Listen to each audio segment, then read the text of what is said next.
Ngayon ay sasamahan ni Miss Alkay Kadangin, ang co-owner ng Tingin Station, an innovative business that promotes eco-friendly alternatives to plastic and um, to, at sumusuporta sa zero waste advocacy natin. Si LK ay may-ari ng Tingin Station kung saan meron na itong dalawang branch sa Baguio City. Ang Tingin Station po ay isang zero waste refilling store kung saan ito ay nanghihikayat sa mga customers na iwasan na ang plastic sa pamamagitan ng pagdadala ng sariling mga containers.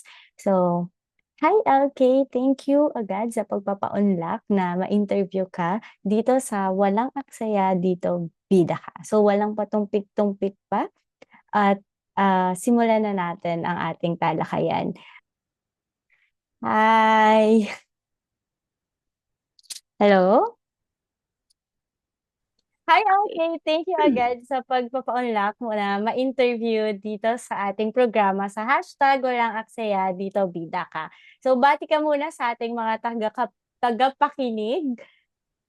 Hello, everyone. Thank you for having me here. Yan, of It's course. an honor. Of course. So, walang patumpik-tumpik pa. So, ito na, sisimulan na natin yung ating kwentuhan. So, gusto naming malaman yung journey mo sa Tingin Station, ano yung mga advocacy behind it, at paano to nakakapag-inspire or promote ng isang zero waste lifestyle, no? So, LK, ano Okay. yung nagbigay inspirasyon sa'yo upang simulan yung refilling business, yung Tingin Station, no? So, na magbenta ng mga eco-friendly na alternatibo sa plastics and at the same time yung mga services.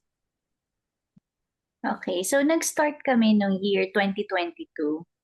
Pero prior that kasi, parang nagsimula naman talaga dito sa household namin. Yung mother, yung late mom namin, siya talaga yung parang zero waster. Parang yan. Before po siya Mm, naging buzzword.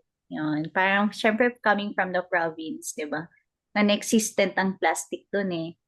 Kaya nung yeah. pagpunta niya dito sa Baguio, na-adapt niya na din yung gano'n na ano 'to, plastic-free na lifestyle or zero waste, gano'n. Kasi nagko-compose din siya and ayun, Mm. sa kanya nag-start yung parang namin nakita. Pero siyempre bata pa kami, hindi namin na-appreciate yung mga kasi para sa'min parang nagho-hoard lang, 'di ba? 'Pag ng mga Oo. containers, ng mga lalagyan, bags, ang dami naming bags na talagang ni-reuse niya talaga, gano'n. Hmm, And pero, yun yung parang sa at a personal level. Pero nung lumaki na kami, growing up then dito sa Baguio, makikita mo kasing changes talaga. Kumbaga yung shift na mm. gano'n, sa lifestyle. Tas dati kasi iniisip 'di ba parang kung Baguio very close to nature, parang gano'n. Yeah. Pero ngayon parang makikita mo talaga yung ano 'to, very evident yung dami talaga ng basura. Mm, Ayun. So, parang tapos kung nagma-market kami, parang napansin namin kulang talaga yung options for refillable, mm. gano'n. Kasi parang kung magdadala kahit gusto mong magdala ng container, yung options limited sa grocery or sa, sari-sari store. So ayun 'no, nagkaroon kami ng chance, kaming magkakapatid at yung isa naming tito na mag-start ng store, parang tinrial muna namin. 'Yan sa office, gano'n, sa workplace. So, hanggang So yun, pumatok na. gusto lang namin talagang, magpakita ng solutions, parang gano'n. I-try na So, you be have part of the the solution. inspiration from the personal level. Tas turning point Oo, tapos lang is sa Baguio, close to nature, tourist, mm, yeah, tourist oo destination yun. din, 'di ba? Yeah. So, yung mga produkto or serbisyo na mga inaalok mo, gaano kahalaga yung mga ito para, i-address nito yung plastic pollution? Especially yung, plastic ngayon, 'di ba? Everything here now is plastic, 'di ba? Upang makamit natin yung isang zero waste na, future. Ayun, so nag-start din kami na yung sa refilling na ano, kasi parang before naman, ginagawa na siya, parang part siya ng culture. Diba? And also, yung pagtingin na Yeah. since yun nga ano to, as a third world country, di ba, na talaga may economic factor naman na consume natin. So parang paano mo gagawing sustainable or plastic-free yung tingi-tingi nga na culture ng Yeah. Pilipino. Na kung saan kasi 'di ba nag-capitalize na ang mga Mm. corporation dito. Ayun. Yes. So kung parang doon lang nag-start na refilling muna before pa yung mga eco-friendly alternatives or plastic-free alternatives na products. Yung kasi sa refilling, 'di ba yung kumbaga parang dalawa na agad na container or lalagyan ng masasave mo doon. Yung bagong container at yung lumang container. Yeah. Itatapon na sana. So, ang laking bawas nun. 'Di ba? Kung lahat Mm. lahat naman tayo nagko-consume daily. Ayan. Yes. So, imagine yung amount of plastics or containers na may iwasan. Yeah. So So, ayun. yung sachet yung parang Yun, dahil ina-address, yeah. And yeah, we ah, also want to emphasize yung tingi na culture. Kultura kasi talaga yeah, natin yung tingi-tingi. totoo. Pero before hindi siya naka-sachet, pero dahil nga Oo, ng exactly. globalization is naging Yeah. sachet na yung tingi na yon. So, yeah, so ano yung mga produkto ngayon na ino-offer nung tingi station na ino-offer inatingi yung mga personal care to, mga Ngayon, first mga food. Yeah. mga household supplies na usually nating i-replenish, 'di ba, weekly or Mm. yun, yung mga madalas nating gamitin. So, Yes. yan, mga household items or mga panglinis, alcohol, dishwashing, laundry. And yun, sabi mo nga, may personal care din kami, mga shampoo, soaps, ganun. And Yeah. also, may mga food items na tayo na like mga dry products tulad ng bigas, flour, sugar, mga panluto, ayan, spices, Yeah, na kung bibili yung tayo, puwedeng magamitan ng mga container. yes, Yes. yes. Kasi Okey usually kung bibili tayo nun, mahal di ba, pag mga, oo, tama. mga Tsaka container. nagpo-produce siya ng waste, 'di ba, ng mga Mm. plastics pa. Paano mo naman tinutugunan yung mga hamon na yung kinakaharap sa iyong eco-friendly na negosyo? As always naman meron at meron niyang challenges, 'no. So sa una pa lang, yun nga, pag kasi nag-start ka ng business 'no, parang ang ganda niya, on Mm. paper ang ganda niya, ang ganda ng concept, pero ibang-iba talaga 'pag on the ground na sinimulan na totoong tao na yung makikita mo talaga na yung, practices ng mga tao nagbago talaga, especially nung pandemic na lahat gusto nila naka-plastic na, sanitized, and everything. So, yun yung una naming challenge nung nag-start kami kasi parang lahat nasanay ng, um, Hmm. plastic, Yeah. na disposables, gano'n, disposables ang ginagamit. So, isa yon na parang, naging struggle nun right after pandemic. And then also, yun nga may shift na ulit, yun nga yung culture ng naging dependent masyado sa plastic. So, parang kailangan mong habulin yun. 'Di ba? Ilang years na naging very dependent sa plastic. So, kailangan mo ulit, 'di ba?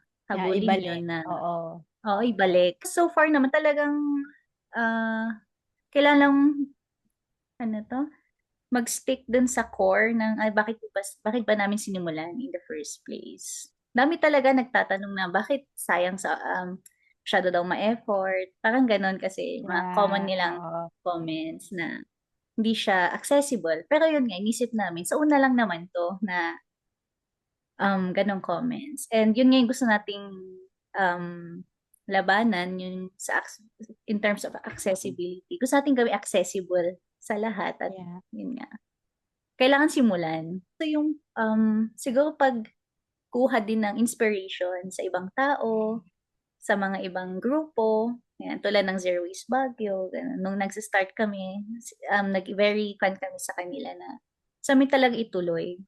Kasi ang dami Hmm. rin nilang, parang na-inspire kami sa work na ginagawa ng Zero Waste. At ang mga ibang organizations din, sa Manila, ganyan, sa Visayas, gano'n. So, ayun, kahit mahirap sa una, hanggang ngayon actually challenging pa rin siya. Kasi nga, nasanay na nga masyado ang hirap talaga, ang daming, aspeto, daming factors to consider. Tuloy lang, laban lang. Gano'n. True. So it's very important to stick at the core, dun sa core Yeah, sa pinanggagalingan, sa kung bakit ka nagsimula and patuloy na yeah, patuloy lang yan. So, meron ding nandun din yung challenge niyo ng behavioral shift. Yun talaga yung totoo. pinakamahirap gawin, pero hindi Yeah, siya mangyayari kung hindi siya sisimulan. And the Thingy Station is doing it, like an initiative, may initiative to do that. So, yan, kudos to Thingy Station for that. So, thank you.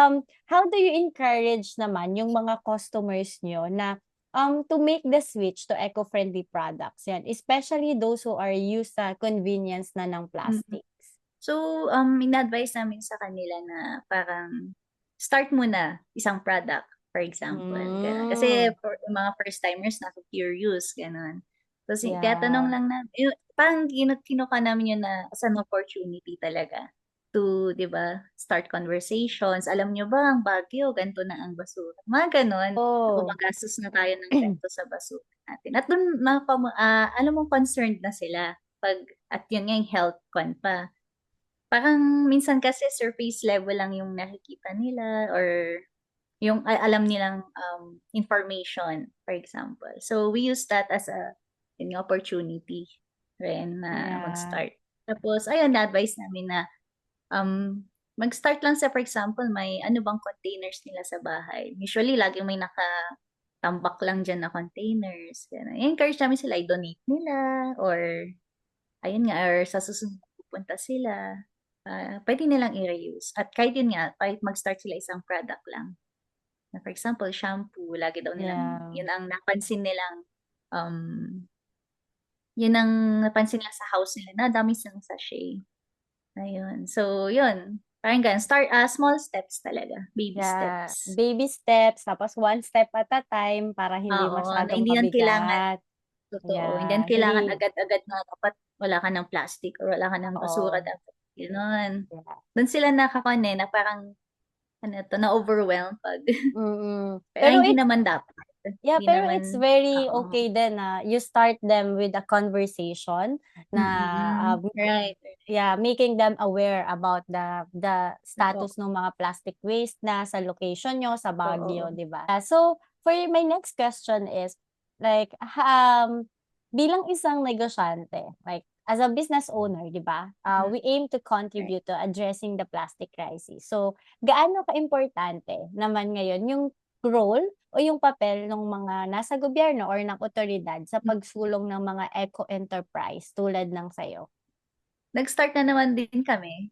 Actually, hindi kami pinapansin, eh, ang hirap mag-reach out talaga sa Yeah. government kasi nga nakasanayan, 'di naman sila Mm. familiar sa gano'n.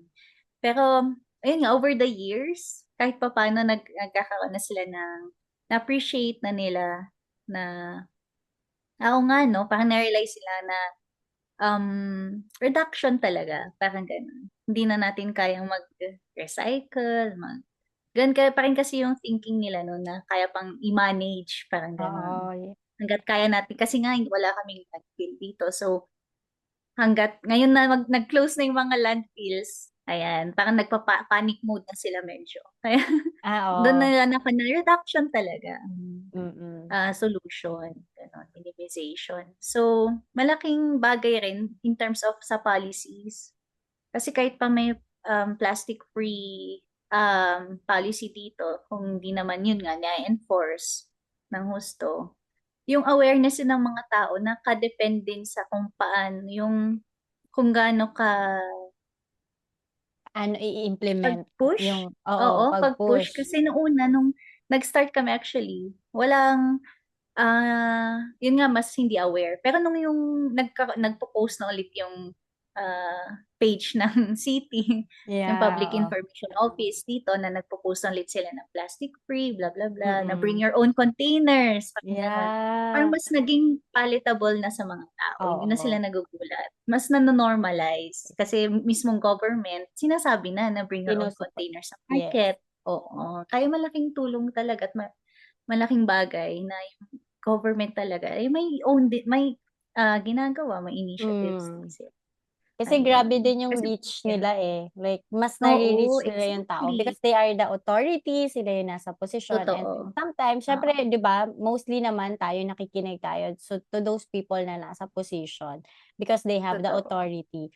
So, malaking bagay yung pag-share ng government, especially ng mga LGUs, ng mga polisiya na Right. ini-implement doon sa mga lugar nila. And at the same time, based din doon sa sagot mo is yung refilling station is sumasagot sa Yeah. reduction ng plastic. So hindi na natin ma-manage ngayon yung mga Yeah. Yun basura. nakita. Yeah, so yung Totoo. recycling na palagi nating nakikita, yung recycling na palaging binibenta sa atin ng mga Mm. kumpanya, ng mga gobyerno, 'di ba? Yan palagi. Pero hindi na Sila yun din sapat, mismo. 'di ba? Hindi na yun Totoo. sapat. Kaya yung mga refilling stations or yung mga reuse initiatives or efforts is malaking tulong sa pagbawas ng mga Totoo. plastic. Yeah. Ngayon naman is like halos 3 taon na yung negosyo mo na nagraraan. So, maaari mo bang ibahagi kung sa tingin mo, handa na ba yung Mm. publiko para sa ating plastic-free na pamumuhay batay dun sa reaction or dun sa acceptance ng mga customers Right, mo? right. Siguro, um, meron pa rin, push, kailangan pa rin i-push. Pero nakita ko yung significant talaga na changes. As Yan. in, from nag-start kami up to Mm. now, nakita mo talaga na, okay, medyo naging aware na yung mga tao at nag-aantay na lang sila ng solution. Parang once na solutions are in place, facilities are in place, parang very willing naman na silang cooperate, gano'n. Kasi parang feeling ko nakikita na din nila na parang no choice na nga. Parang umabot na sa at sana hindi na nga antayin na talagang Yeah. walang-wala ng time or before it's too Mm. late. Pero ngayon pero may, malayo pa pero, yun nga may significant changes na mapapansin naman in terms of yun nga acceptance ng mga tao So, may na mga dati talagang returning ka na.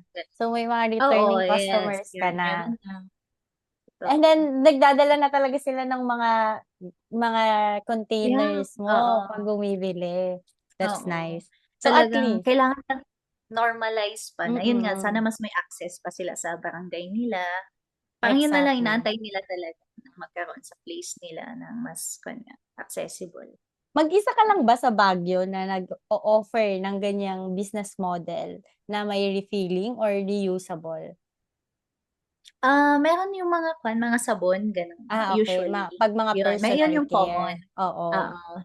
Actually personal care mahirap din, eh, pero more on Hmm. yung household Oh, yeah, supplies, household. madami naman. Pero yung talagang one-stop shop na parang sari-sari store na oo, parang sa ngayon kami pa lang. Kayo pa lang. Parang Mm. naghihintay na lang talaga yung mga customers or yung mga tao na magkaroon ng Oo, 'di ba, mga all over, choices, oo. oo, all over. Yeah. So, sige. So, para naman sa'king huling tanong, this is the final question. So, ano ang iyong maipapayo sa mga tagapakinig kung nais nilang sundan yung isang zero waste na pamumuhay or magsimula ng negosyo tulad ng sa'yo?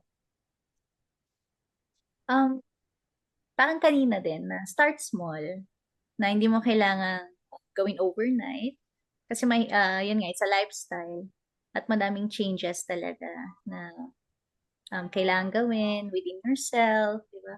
Kailangan niya ng effort rin talaga siya. Pero yun nga, wag sanang ma-discourage kahit pa daming challenges at madami pang Yeah. darating, 'di ba? Minsan parang feeling mo ikaw lang yung gumagawa, yan. Pero madaming individuals, grupo na makatulong at makakatrabaho natin sa gantong field or sa gantong advocacy ba. Ayun. So, wag mawalan ng hope. Yan yung isa. Yeah. Kasi iba parang sinukuha na nila eh na wala na, plastic na lahat. So, Mm. parang ayun. Minsan hopeless. Pero hindi. So, yun Yeah. lang. Start small, start with what you can. At saka, don't be too hard on yourself din. Kasi meron yung iba na, um, ayun nga, feeling nila parang ang bigat-bigat ng problema na kailan mong solohin. Parang ganun. Mm. Na, ayun nga. It's Tas important yun, na may community. oo, exactly yun. na may community talaga na yun, tama, sense of community and sense of belonging din, 'di ba? Yeah. Ayun. So, napakaimportante nun na may mga kasama ka kasi yun minsan tiring talaga, 'di ba? At minsan yung ayan, kukuha ka talaga ng inspiration sa ibang tao, sa ibang grupo, ayan. So, And yun, it's 'wag lang very mawalan ng very yeah. important na a very significant point na start small and don't be discouraged. So, sa dami-daming problema sa mundo, it's very important na maging ano ka pa rin, maging mabait ka pa rin sa sarili mo because mag-isa ka Oo, lang, 'di exactly. ba? So, Mm. and then yung sense of community and sense of belongingness. I think that's one also why Tingy Station is successful right now because meron kang community na napupuntahan, sumusuport ng Oo, advocacy mo, na nag-sharing the same zero waste advocacy. So, yeah, ayan, so totoo. thank you so much, LK, for giving us your time to share your journey on Thank your you. Tingy Thank you din. Station. Thank you so much and I hope na mag-flourish pa yung business mo. So, Thank encourage you. our listeners to visit your shop or visit or follow you on Facebook if you have Oo. any. Ayan, if you come here in Baguio, please do visit us. We are near Baguio Cathedral. Ayan, and we also have a store sa mismong market.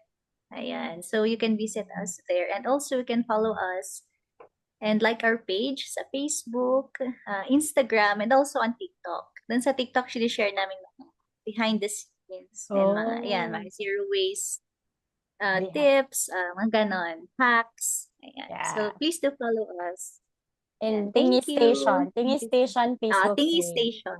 Yeah. All right. So follow Tingi Station on Facebook, TikTok, and Instagram and visit them at the Baguio City. So yeah, thank you so much, LK, for this for giving us your time and for sharing again. Thank you. Thank you, Nina. Thank you. Bye. Bye. Nakasama natin si LK at siya po ay nagbahagi ng kanyang mga experiences sa Tingi Station at ano yung mga challenges na naranasan niya at ang inspirasyon niya kung bakit ito yung business na kanyang ipinursue kasi gusto niyang makabawas sa plastic crisis.